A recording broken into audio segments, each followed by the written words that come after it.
Morning to all of you, and for those of you who are visiting Ghana for the first time, welcome to the gateway to Africa. If you come to Africa and you don't pass through Ghana, you are an imposter. So you can go back to your country and say, I finally got in through the right entry. And it's interesting, today we'll try and find out whether the internet also, Ghana was a gateway, or whether Ghana was a follower. We have a very interesting panel. I'd like to invite up, in no particular order, these persons. You've actually heard from two of them already. So Eric Akumia is the historian with Network Computer Systems. Where is Eric? Please put your hands together for Eric as he comes back up. Thank you, sir. And you've also heard from Emmanuel Ofori, Director of Innovation, Ministry of Communication, Digital Tech and Innovation. So Mr. Ofori, please come back up. Please put your hands together for him. We're privileged to have from NITA, Emmanuel Afari Ampofo. Is he here? Mr. Ampofo, Emmanuel Afari. Okay. We also have from MTN, the Chief Digital Officer, Ibrahim Misto. Ibrahim, or his representative. If you are from MTN, to represent him on the, let me know. And then we have Lucas Chigabatia from Garnet. All right. Okay. So I take it that the NITA rep is not here. The NITA rep is not here. All right, so this is what we're going to do. We're going to find out three main issues: the past, the present, the future, right? I suspect the first two panelists have given some indication of this history already. Eric is the historian, so I'm sure he's given some hints already of some of the stuff he will be talking about on the panel. And also, Mr. Ofori has given some government policy journey. So this panel is basically going to merge everything, right? So what are the key reflections for 30 years of internet in Ghana? What have we found out to be the key facts about the way the internet works in Ghana? And how can we reform to move forward? So I'm going to take my seat, and then I'm going to invite all three of you to make your opening comments. We'd like to make this panel interactive, and so if you have any question or comment, we'll be very happy to hear from you, so we make it very interesting indeed. So let me bring Mr. Chigabatia, because we haven't heard from you yet. So, when the internet started in Ghana, where were you? Did you know it was happening when it was happening? Or like many of us, it took you by surprise? What is your recollection? This is your mic, if you can say hello. What's your recollection of this story? I would say when it started, around. I was a junior manager at Unilever at the time, and we had, as a private institution, they had the resources to be early adopters. So I became acquainted with the use of the internet very early. We're using dial-ups, and at the time, you couldn't send mail directly from your desk to your target recipient. What you had to do was to send a mail to a collector at the head office, and then from time to time, those mails were then forwarded to the recipients.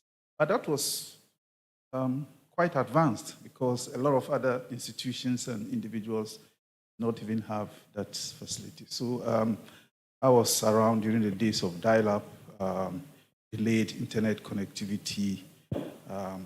We were aware of NCS, actually interacted with some of the engineers, but not so much. Do you remember how much you paid for what bandwidth?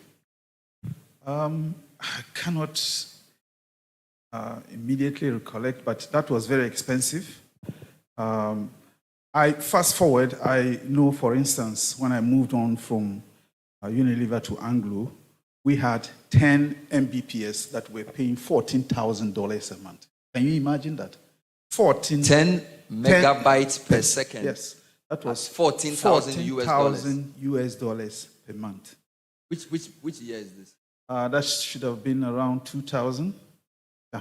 around 2000. So this is Yes. 5 years into the internet. Yes, exactly.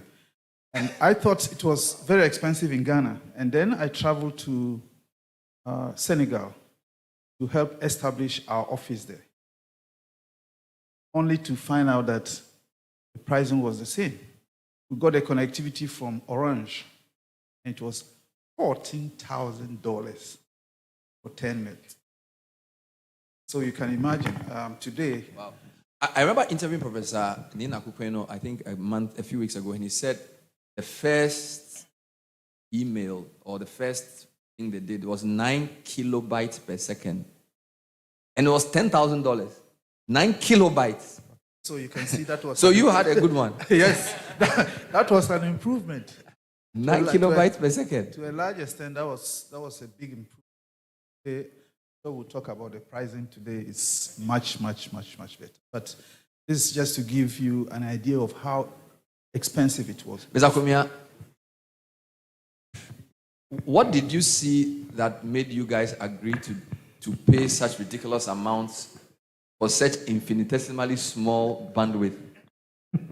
I mean, because you were with the team at the time, right? So what were you smoking that caused you to agree that you would pay $10,000 for 9 kilo? This is like pre-diskette days. Diskette. Yeah. Did you sort of see? I just want you. What was the thinking like? Is it like you knew it's going to be big? We're going to make a lot of money one day, or was it just let's just try it? Well, thank you. You know, this whole thing of bringing the internet to Ghana was the vision of Prof. And way back in those days, I mean, it was a new technology. People didn't know about it. But because of Prof's experience in the past, he had vision and he knew that, look, this thing one day is going to be a very great technology. It's going to transform the world. And so for us, it was to achieve that initial push that, visionaries and founders want, because they know what will happen.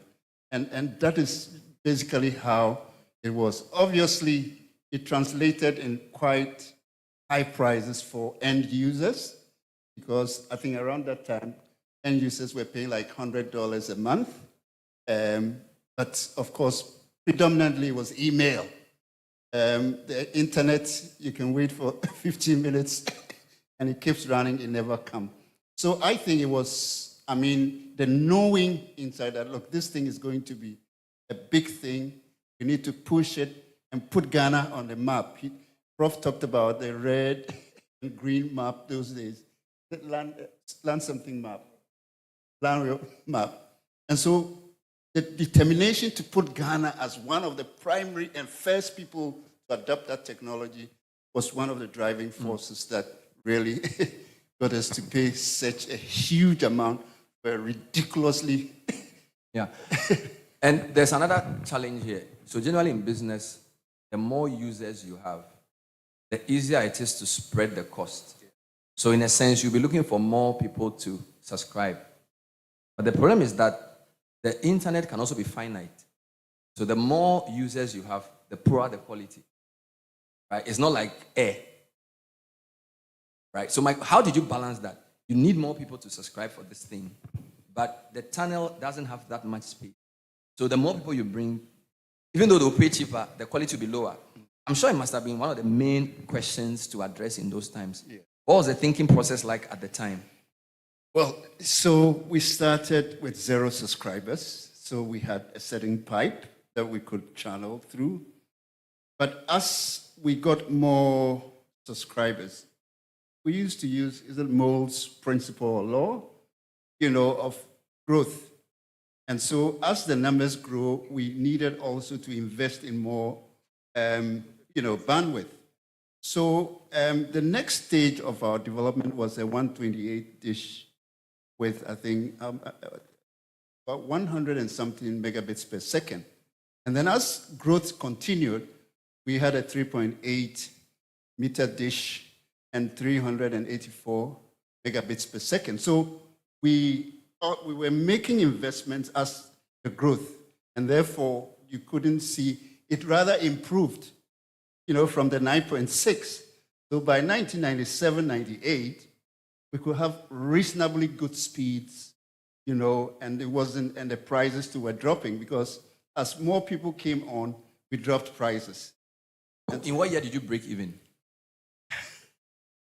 Well, that was around, I think, 97, 98.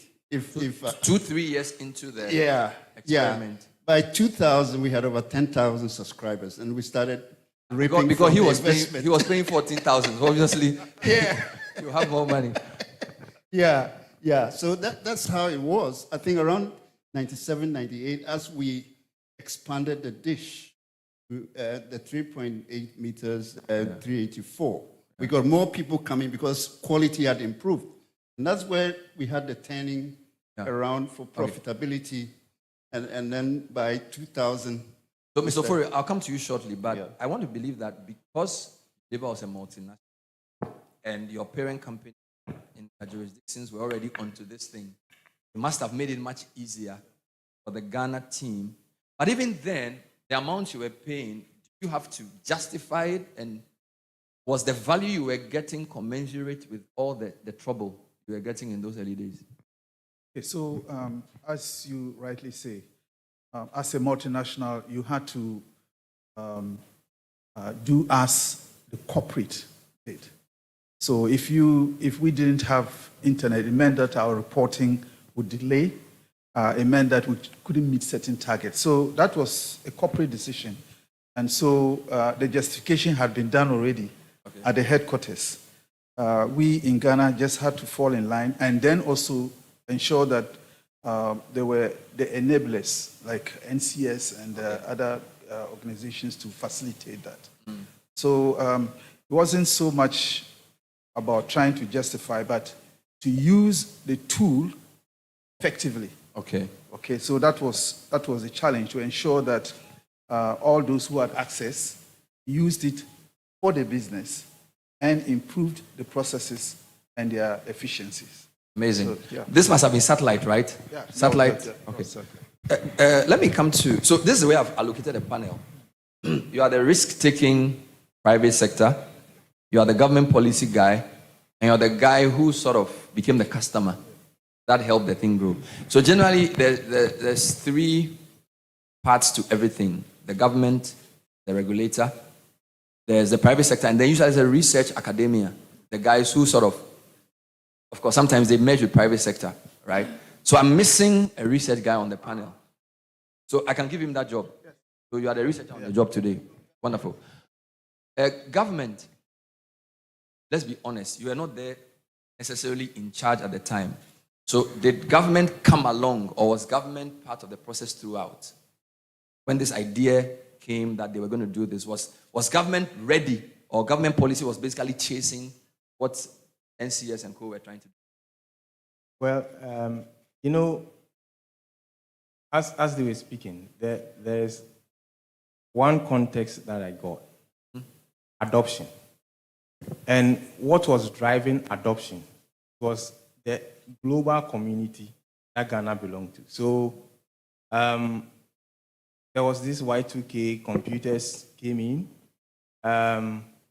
And then at the international level, the ITU, the UNECA, the CTO, at that time, everybody was talking about the internet, computers. You have computers. What are you going to use the computer?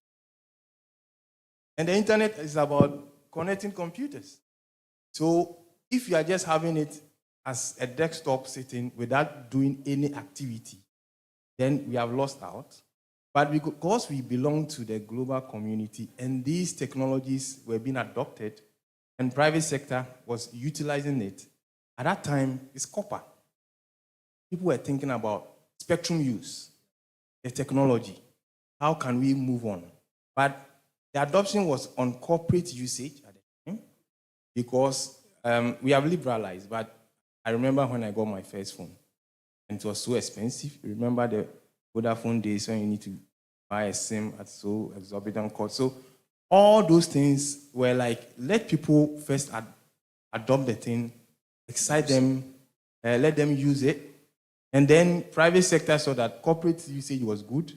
And then the busy internet came in, they buy the bundle, and then they share for some of us to go and use. So the cost was split. So as we moved on and technology migrated, then the policy and the spectrum and the regulations saw that no, can't do this. Let's push certain things through for technology to advance. So what do you think was one of the most important things government did at the time to make this work? Because you and I know that no matter how smart private sector is in an African context, if government doesn't say yes, you're going to really struggle. Number two, if government doesn't find the right vehicle to carry the costs and to drive usage, people are not going to use it. So I'm very sure that the government of Ghana at the time said or did something to which became like an inflection point, right? Are you able to recall what it was? Was it Ghana Telecom splitting, BNT? What was the most important thing that happened at the time to give this the next level? It's the time we did liberalization, and we have the minister here. Liberalization? Yes, that was the turning point for Ghana. Allowing others to come in. Because Ghana Telecom has been there. Post and Telecom, he has been there. Doing normal lines, Mobitel was around. They had a spectrum. They didn't know what to do with it. But as competition came in, the whole ecosystem changed because it is no more about voice, but trying to bring in something that can connect people more. And it is not about your jurisdiction, but elsewhere. And internet, the email system, you can send email. That kind of, you can send a message to someone elsewhere. The person receives, the person returns. Ministers were doing this. And because it was corporate use, you go to the ministry, there's internet for you to use. So you didn't need to really worry about going home, you don't have internet. Then private sector kind of find a way to bring the internet outside the office space, which is where the comm centers and the rest also. So it is the whole liberalization thing that it's a competition that triggered this whole internet journey. So I'm summarizing something. Private sector initiated, public sector enabled liberalization, the turning point. For those of you from other countries, it's very nice to hear in the Q&A how relatable this experience is to yours in your own countries, right? So in our country, it was NCS, private company. They took the bold step. They had a government that had the right mind to sort of play along. And then the minister opened the floodgates to liberalization. Money came in, and the rest is history. It would be nice to know whether that's the same journey you've had. But let me do a few more rounds, and then I'll take those comments. So I think we've done enough about the past, all right? What about, so where is Ghana? Where we are obviously an early adopter if you compare us to other countries, right? So if you start early, you should still be in a comfortable lead. So the question to the panel is, are we still leading? Because obviously in 95, Sub-Saharan Africa, probably except South Africa, we were probably one of the few countries that took the bold step very early. Okay? Would you say in 2025, our telecommunications, connectivity sector is still punching above its weight in the way our early adopters punched above their weight in the mid-90s? Let me start with you. What do you think? Chikabati. Yes. Okay, look, I don't have the statistics of where we stand at the moment, but I believe that Ghana is doing very well. However, I want to say that we are not where we should be. And I'm going to put this in context because we work for education and research in this country. We have a license from the NCA to provide internet connectivity for education and research. At the moment, we have connected 102 tertiary institutions in this country. We have provided a connectivity. However, only about 52 of them pass traffic. In other words, have agreed to use the service. Why? This is because when you go to a lot of these institutions, they do not have campus networks. Okay? It's like Ghana Water has brought water to your house, but you do not have plumbing in all of the rooms to serve your washrooms. We send connectivity to the institutions, they cannot distribute, and therefore they are not able to consume. So it is true, and we all know that a lot of access and delivery of internet connectivity has come into this country. But the utilization by the people that should be using it, especially, and in my context, the education and research community, is not what we expected to be done. At the moment, we have a 10 gig pipe for all of the institutions in Ghana. Institutions are buying or are taking bandwidth not because they believe that is the capacity that they require, but there are financial constraints. So therefore, my assessment is that we need to do certain things, allow the uptake, speed up. Some of those would be financial support, even the awareness to understand the value that is delivered if you get connectivity. Because with connectivity, and especially for education and research, you have access to resources beyond your borders. You are able to now go beyond the physical infrastructure on the campuses to teach people anywhere they are. So those are the So things. in your view, Ghana is doing well, but can do better. Can do better. Much, Okay. much, much better. I like to give a rubric assessment so it's easy for us to follow. Availability, accessibility, affordability. And I think this is, for utilities, this is the easy way to do it, right? So the service, for example, water can be available, but people don't have pipes to their homes. So they can't access it. And they could access it but can't pay for it, right? Now, if you use that triangle, which of the three areas do we still have a question to answer? Is it the affordability question, the accessibility question, or the availability question, or all three? Okay, so I would say all three. But you see, if availability is not much of the problem these days, because we have availability is there. In fact, we have more than enough capacity for this country. So it's available.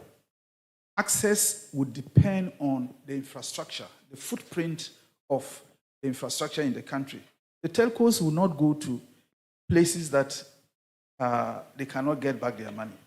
And therefore, there is selectivity there. They only go where the populations can afford. Okay? But in order to level the playing field, this is where government intervention now becomes important, to try and level the playing field and push connectivity to underserved areas.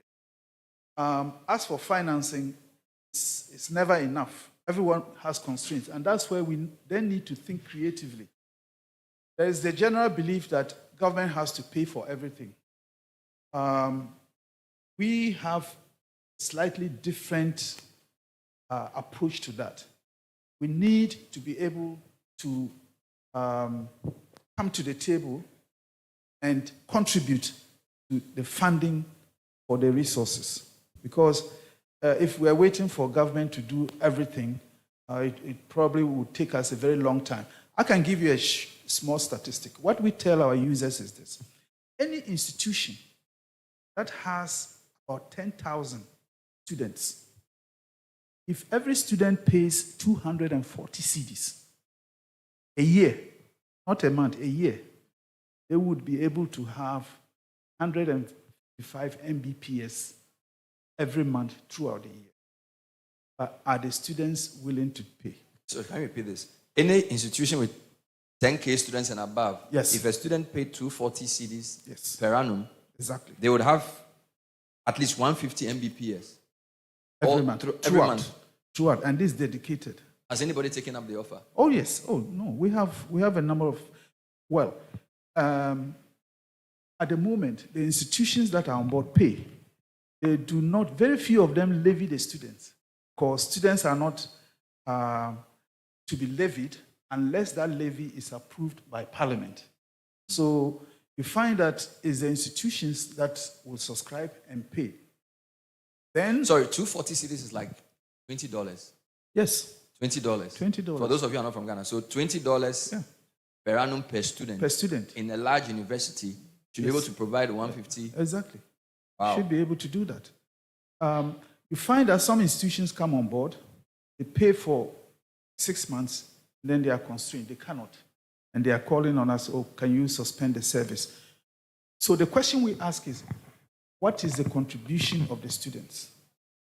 So I think one of the biggest hurdles we have to overcome is to get students to appreciate the value that they get when they have connection to the internet. They spend more than that on their private phones. On their private phones every 2 weeks.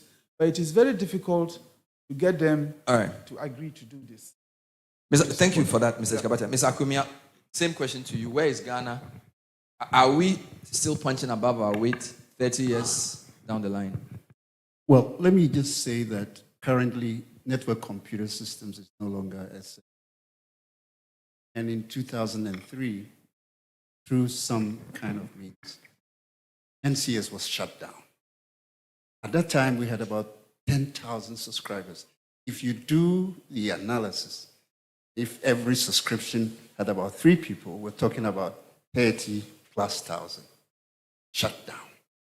So that momentum of growth that existed suddenly. So between 2003 and 2010, Ghana was lacking. Others have come and moved forward, And so that kind of lack has been with us till now.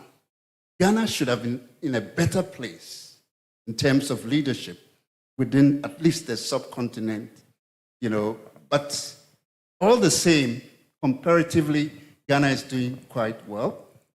The statistic I just saw at the beginning of this year is about 70% penetration, which I think is great compared to other countries.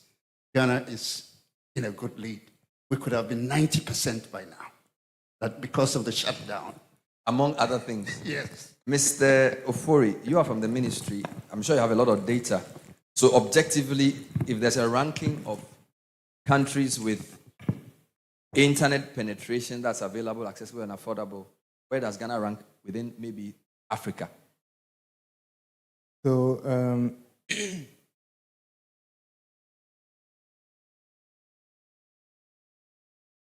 I don't have the data, but I have some data. So, in terms of the 3 pillars that you raised, I want to add one more. Okay.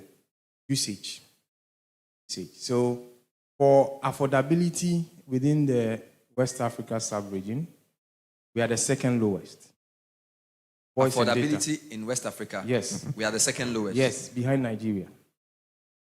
So, when it comes to availability, we have, as he said, we have coverage.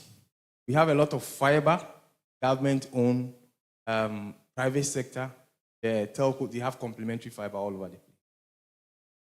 The other issue is access. Now, to drive access, even within where we have this infrastructure, to drive access, you need to attract people to use the service. Now, what can help us for people to use the service is applications. So I have access, but just checking my internet or WhatsApp or any social media, it's not exciting. But if government services are available on it, you can easily drive usage. And then the accessibility becomes meaningful. The other leg is coverage, where a lot of people around, outside the Golden Triangle, where people can afford, which is the rural areas, are not connected. The reason they are not connected is it's a business case. I have to make my return on investment. So how do we ensure that we connect the unconnected, which are outside the affordability zone? So that's where government comes in. But we have done some mechanism to bring on board the private sector. So what we are doing is they provide funds, to provide a service there, and then they bring their services on board. We are also encouraging co-location. So within the telco space, others are stronger than others. But how do we leverage on what we have to promote it? One of the things that is lacking, which I think private sector can support, because government alone, as I said, cannot do this, is in other jurisdictions, even though there's competition, the operators collaborate. Because the object or the goal is not the profit, but the user. So you need to give the user an option to make a choice, and then the choice will be the offerings that you give the user. And based on that, we can penetrate everywhere, then leverage on that. So government is trying to do its own, but I think where we've gotten to, and if you go to other countries, Ghana is not doing bad. We have really connected our space. In fact, we have connectivity across the region, especially the landlocked countries. But the whole issue is that you provide your connectivity, the border, they don't have anything going. So we can't even leverage on that to bring down cost of internet around within the sub-region. Because if you have fiber connectivity across, then the cost of internet, because then it stays within. So those are some of the things that I think going forward, the world is talking about it. Get over 1 billion unconnected to get connected. But it is the policy decisions, then the role of private sector. So what you're saying is players must collaborate, but the usage must go up. And that really is a function of how the economy itself develops, the educational system, innovation. So it's not all about the internet availability. It's about how sophisticated the economy is, how creative the citizens are, and how daring they are in using their talents to build apps and the rest of it. That's what's going to drive the usage, which will also reduce the cost. And then can extend. All right. I have a final question for the panel, but I'd like to just announce, for those of you who just joined us, that this is the Africa Internet Summit 2025, and we are having a conversation about 30 years of internet in Ghana. And we have a very interesting panel comprising a historian. Well, he does many things, but he's added history to his job now, Erika Kumia, who is a historian for the NCS, Network Computer Systems. We also have Emmanuel Ofori, who's the Director of Innovation for the Ministry of Communication, Digital Technology and Innovation. Then we have Lucas Chikabatia, who is from your organization. Is it a government agency? The mic, please. So, Garnet. It's Garnet, Ghanaian Academic and Research Network.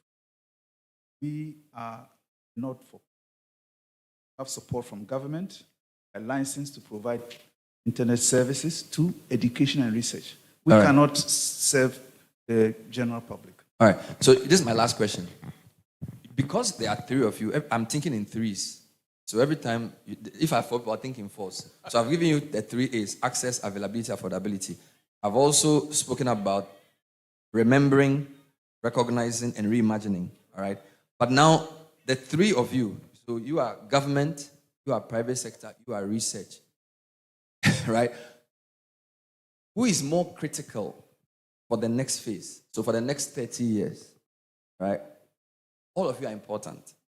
But who's going to drive the growth of the internet for it to become transformational for our economies? Because my thesis is that whether the internet is nice and fast, if you can't transform from a low middle income country and that develop to a productive modern economy, you've wasted the resource.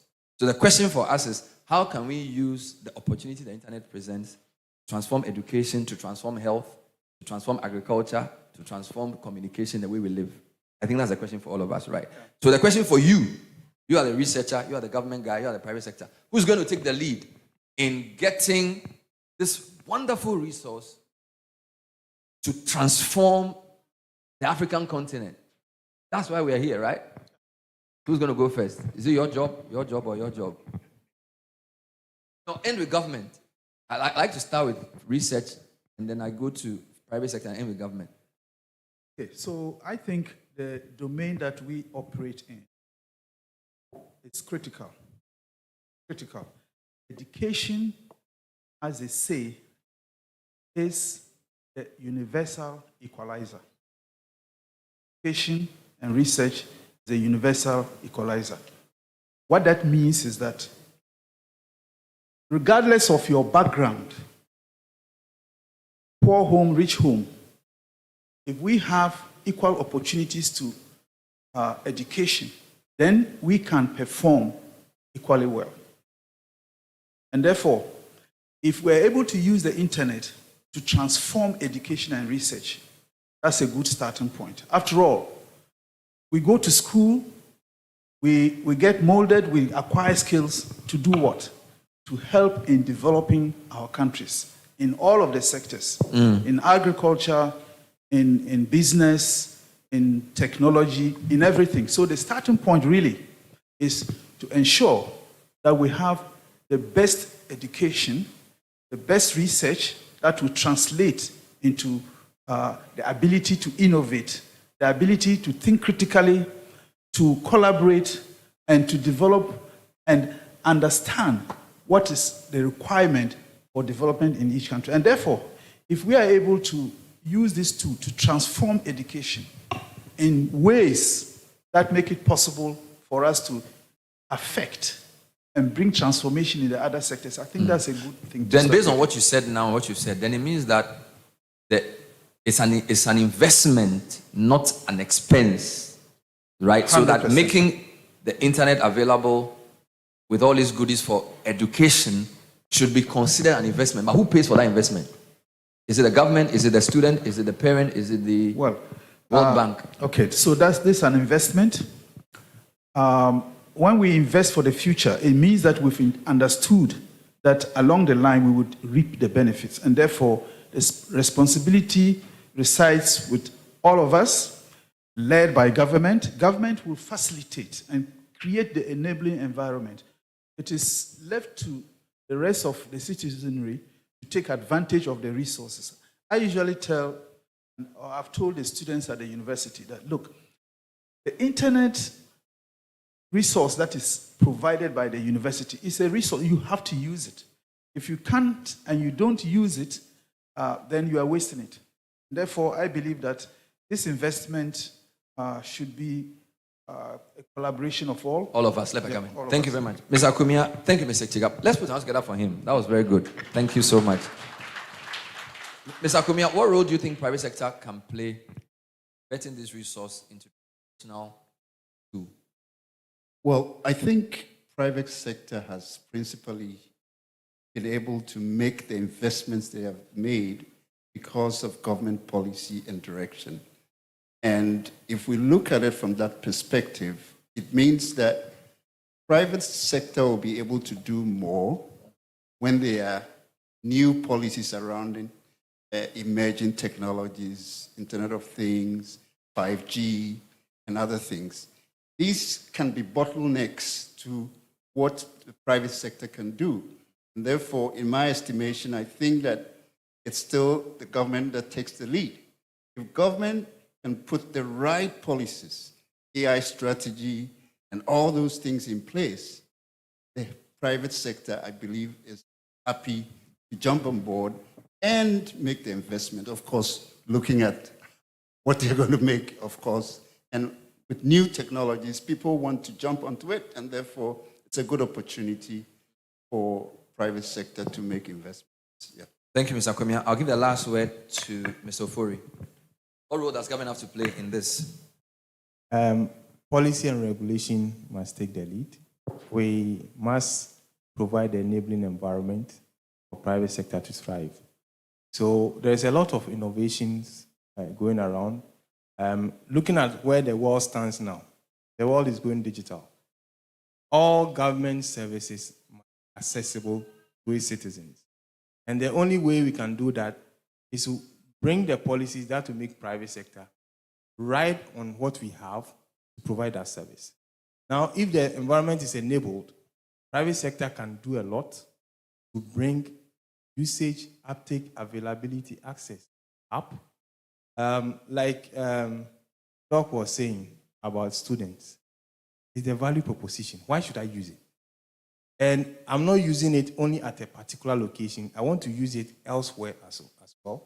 So we need to also understand how the Ghanaian dynamics works to ensure that policy, private sector can provide services that will be adopted. Let's applaud the panel. Thank you very much. Stay with me. I'd like to open the floor for some comments. Something just came to mind. That's an afterthought. Do we have enough diversification in internet types? You remember, I think a year ago, there was a major fiber cut, and the nation was almost without connectivity.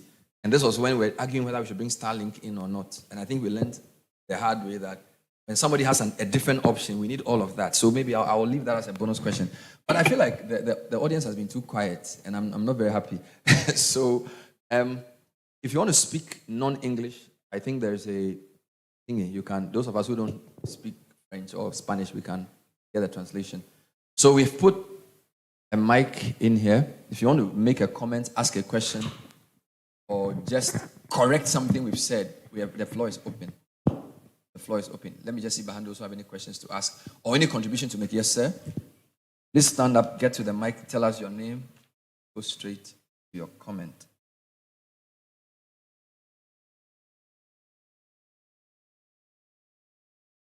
Please make sure it's on for him. Okay, hello. Hi. My name is Theophilo Sama. My question has to do with, in regards to the Honorable representing the research, were they, or was there any sort of feedback in regards to the deployments that you did? Because for you to say you deployed, let's say, a service to 100 people and then more than half or close to half refused to use, I believe as a continent, there should be some kind of feedback. That is my question. So you want him to throw light on that project? Yes. That had low usage. Okay. Just let me sure if there are more questions so I know how to manage. Are there any more questions here? You are all fine. All right, let's take more. So take note of the question. Yes, sir.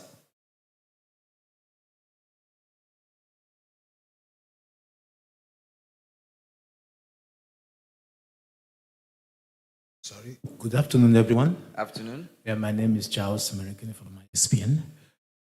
My question has always been on internet reachability and affordability. It's keen on what effort are we making really ensuring that backbone or internet penetration gets to the hinterland. If you look at Africa, most of the internet is really within the urban centers, especially in Nigeria. I'm sure it's also in Ghana, some other part of Africa. What are we doing? What is the government doing to make sure the backbone hits the hinterland? And that is where, again, most of the masses and the nation resides. Thank you. Thank you, Charles.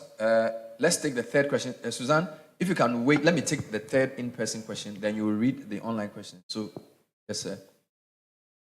So we are taking questions from online as well. Susan will select a few and put them also across. Thank you. Good morning. Morning. My name is Love Stone. I must say I'm one of the, I was part of the NCS journey so many years ago. Interestingly, we spoke about, I think it was Emmanuel who said, a lot depends on the application, which is very true. It's application driven.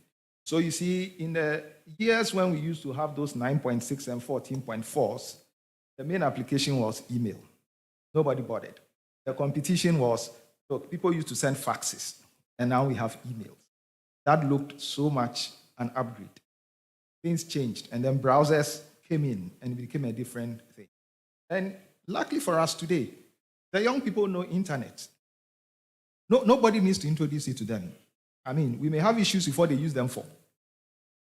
They are more on TikToks and other things, but they use internet. I mean, businesses use internet a lot. I mean, there are companies that have those financial technology companies and all things have been enabled by the internet.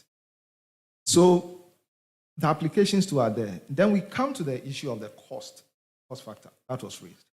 I now work with a company that has about 7,000 kilometers of fiber across Ghana. Their vision is to put to internet to underserved localities. You know our biggest problem? Fiber cuts. I mean, it's no joke. Fiber cut persistently. You have to replace large sections of fiber. Okay? Because repair, then performance goes down. You must replace them. And interestingly, Mr. Chigavatia is our customer. You know, so, and these are things that we in the private sector are not necessarily. We know that the policy side and the law enforcement and other things are trying, but then I think we need something concrete to resolve that issue. Because if you want more usage, then for access, it has to be fiber. Yes, I mean, the satellite is an option, but it still cannot compete with fiber when it comes to bandwidth that it can. Then there is another issue too that I want to draw attention to. Today, one of the drivers of internet usage is the cloud. Most of the cloud centers that are used are based outside the country. Companies every month must spend lots of dollars to finance these services outside. We need a certain policy response to this. Okay, because, look, we talked of NCS dying in 2003. If it was only NCS that stopped, that's fine. But most of the companies, ISPs, that existed in those days, they were championed by Ghanaians. Most of them are no more there. I mean, I don't know how many of them are really there. Maybe KNet is still around. KNet is still around. They came in later. But I mean, most of the guys around are no more. Everything is dominated by organizations outside Ghana. I think these things need policy responses, either through, I mean, you talk of the cloud, I mean, there are issues of data governance, things that policy must address, okay? To enable cloud, how do you call it, data centers locally to become vibrant and be able to take up some of those markets. Thank you. Thank you. So I'm going to summarize what I've heard, and I'll take Susan's comments so that when all the comments are put through, we'll respond. So Theophilus just wants feedback on how the Garnet system, feedback was poor, whatever. And then Charles wants to know reaching rural areas. Lovestone had 3 points. He agrees with the point about being application driven. And there's fiber cuts are making costs too high. We need the policy response to fiber cuts. And we need domestic cloud-based systems, as indeed we need local capacity as well. Susan, what else can you tell us? I am taking a question online on Zoom from Mr. Ishun Carlos. He's asking, kindly, can the panelists pick the gridco lines that carry fiber across the country?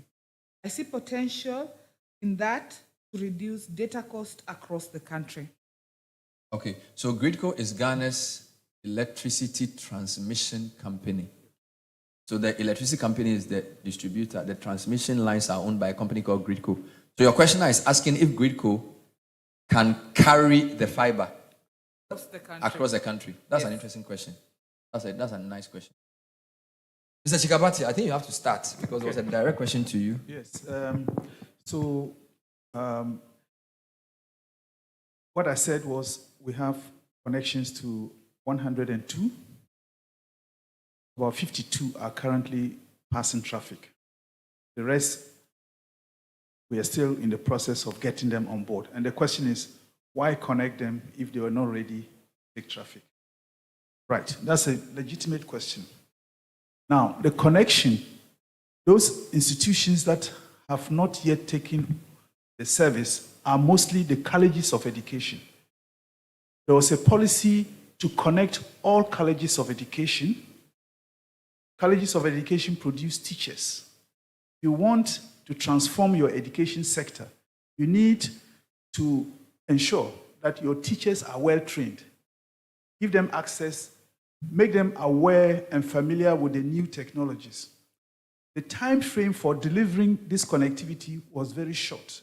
As you would understand, if you have funding from external sources, and by the time the project ends, you haven't utilized the resources, you lose.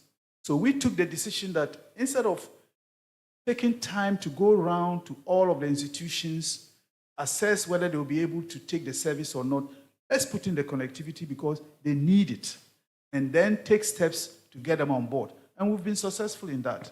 Out of the 46, about 16 of them we've brought on board.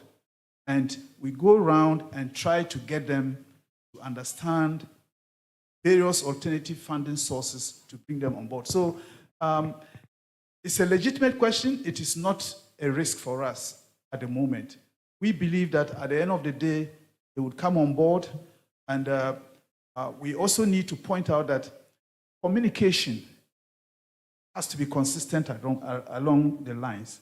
If government says it's giving out free Wi-Fi, then you go to the institution and say, no, you have to pay for the internet service, there is a problem. Yeah.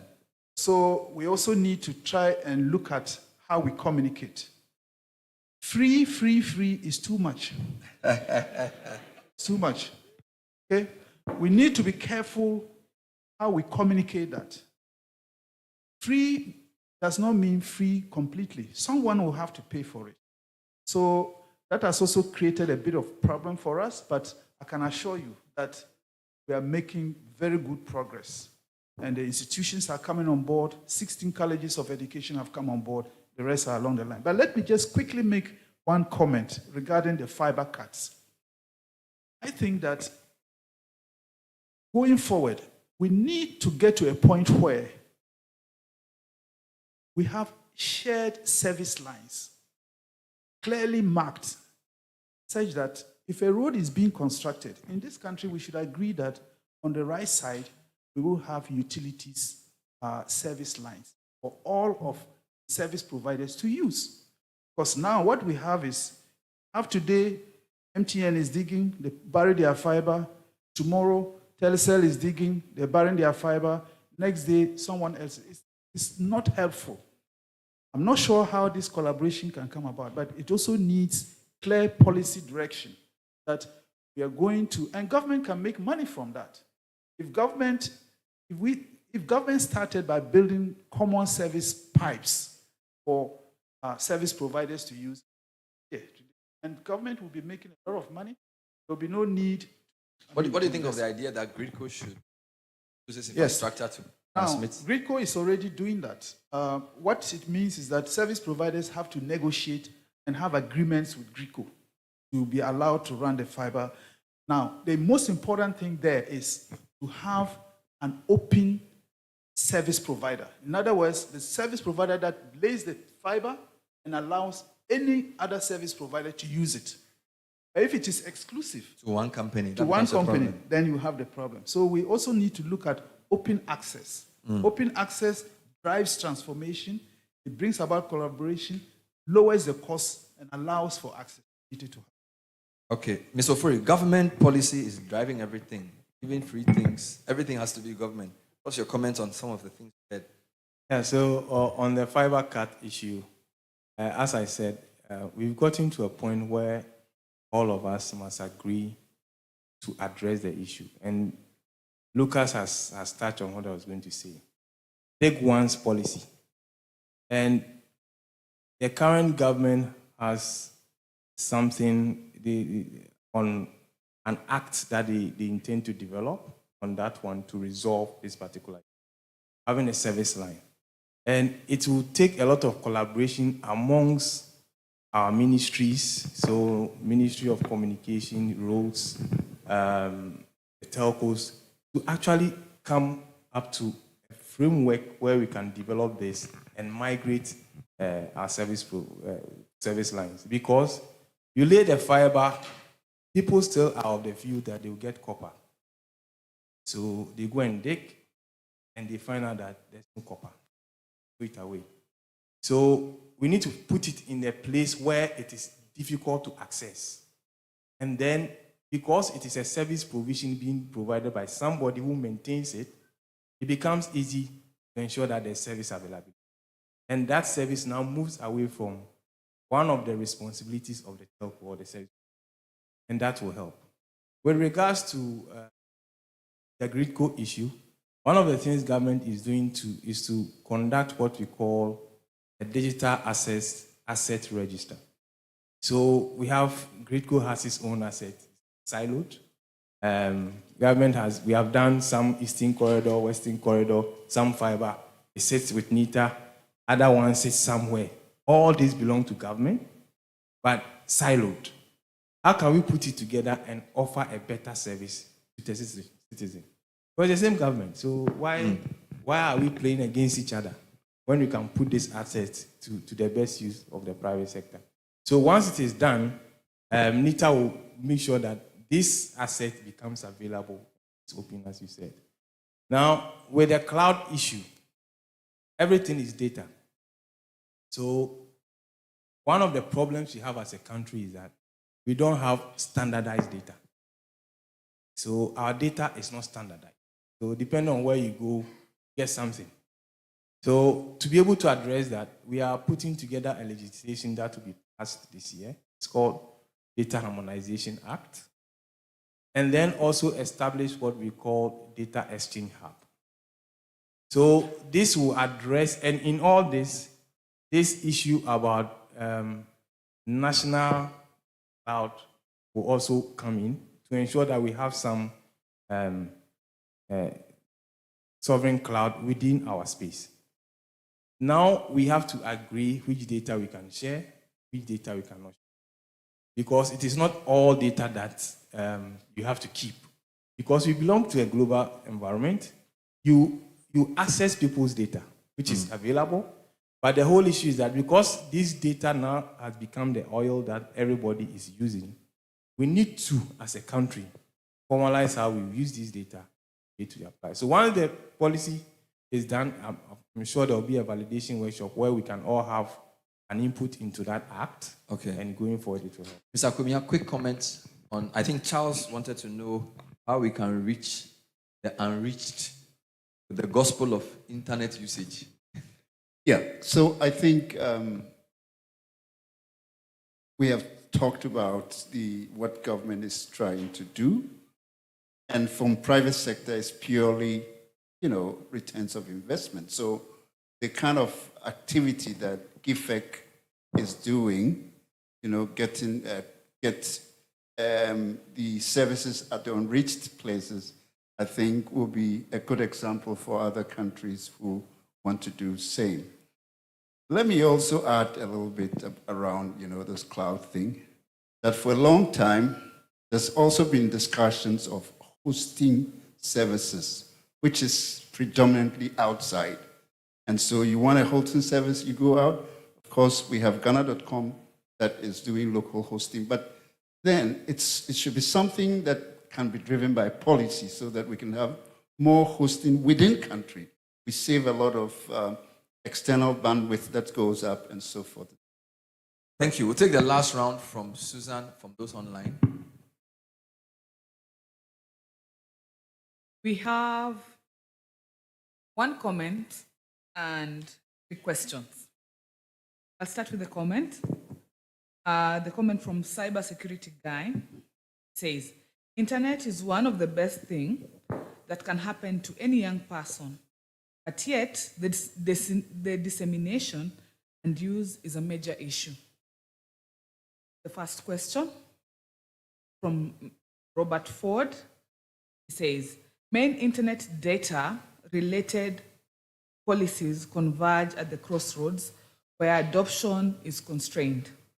Open data policy, data sovereignty, and personal data privacy policy.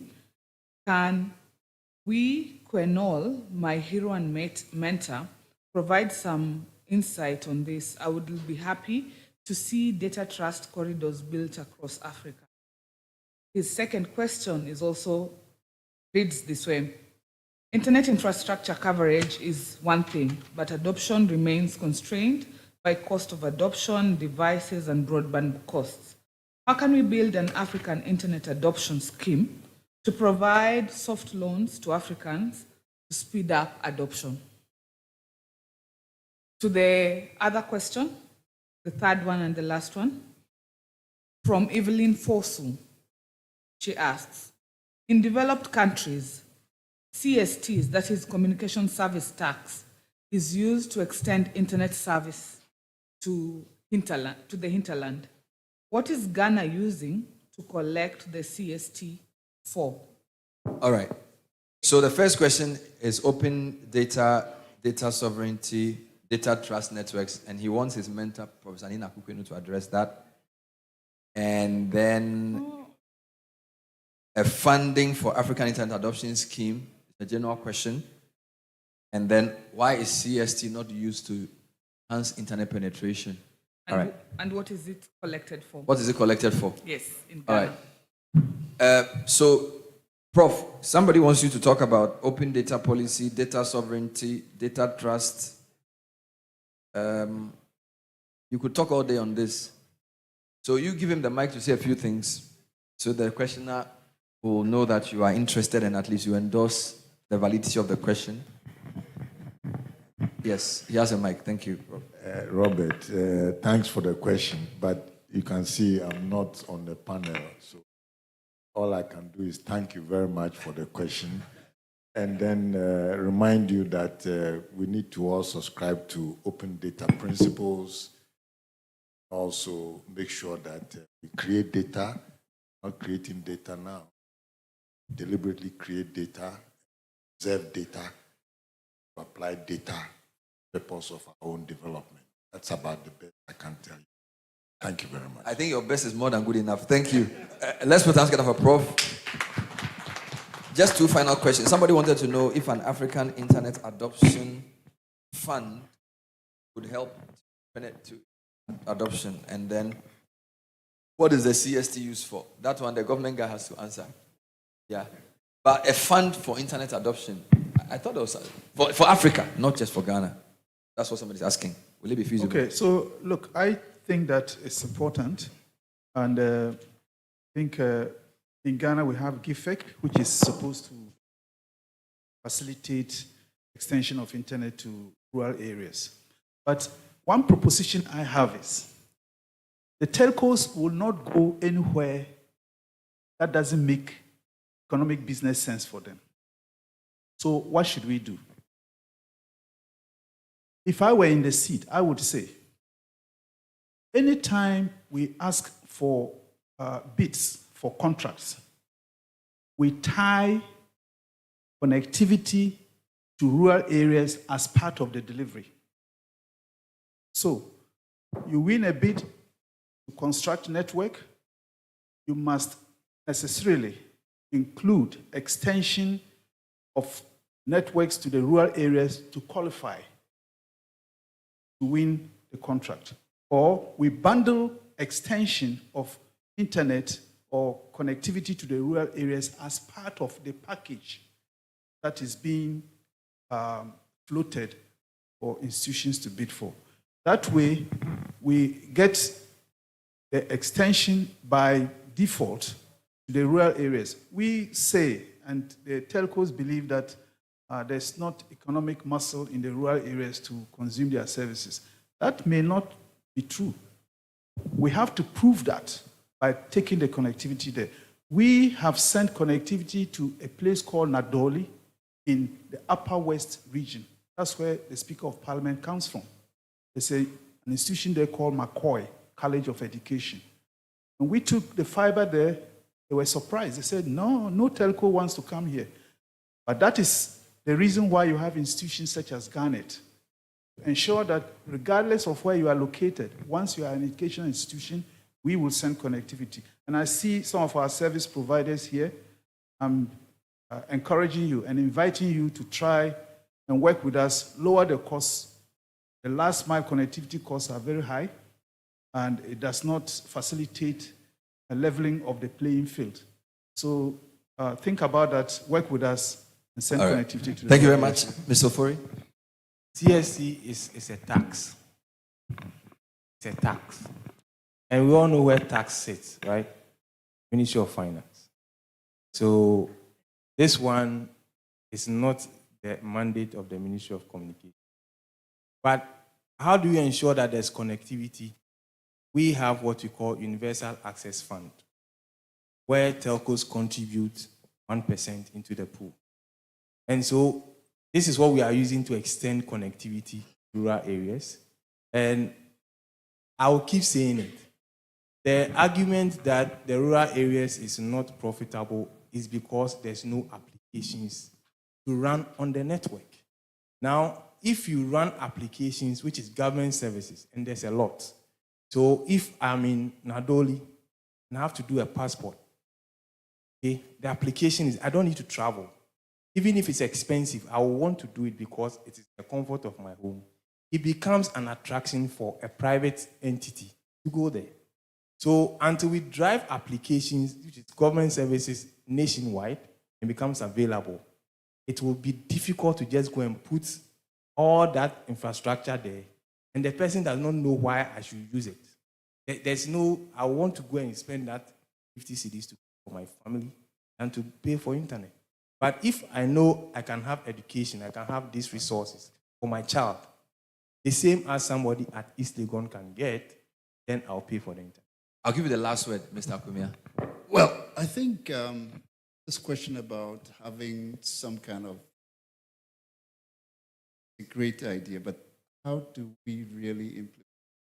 And I will side with what Chikabacha was saying, that, you know, and also what Ofori is saying, we should rather drive traffic from these areas and get the, you know, businesses to actually send the kind of bandwidth that they need to do them there. So that's what I would say. Please put your hands together for the panel. Thank you very much. We've been discussing the short history of the internet in Ghana, and we've seen a lot of insights from Mr. Emmanuel Ofori, Mr. Eric Akumia, and Mr. Lucas Chigabatia. Please take your seats. I'd like to say thank you and welcome back your MC, our MC, Suzanne Otieno. Please welcome her one more time.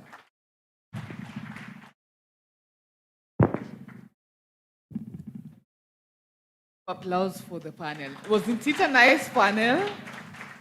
Yeah.